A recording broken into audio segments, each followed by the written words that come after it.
next conference na naman, pahinga muna ngayon as of now. Gusto kong pahinga with my wife, with my family back home, with my son.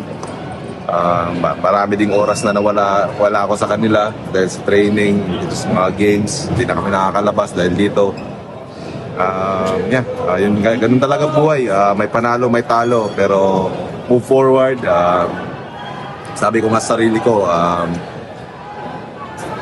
talagang pinipray ko na Lord, if para sa amin to, para sa amin talaga to. I will be done palagi yung pinipray ko every game.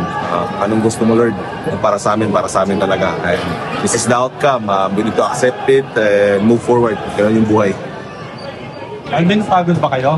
Kahapon pa. Ako, okay pa ako eh. Okay pa ako. Sabi ko nga kina coach, huwag nila ako isabot.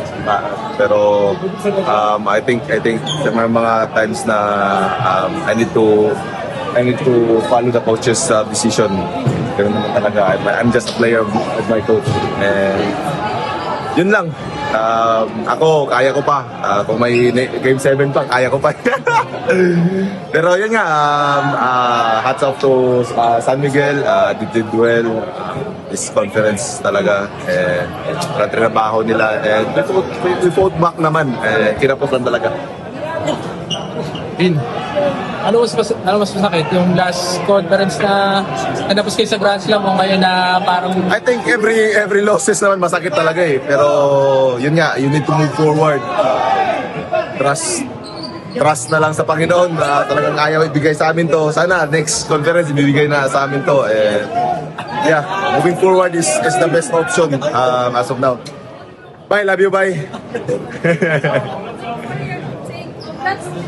Okay. Yung ng Gilas. Nakatapos na ng conference, gilas agad.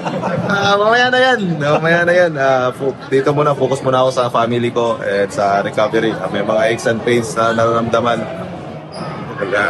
Quarters pa lang, nag-arcok siya na. Pero sana mag-heal as Gilas practices approaching na.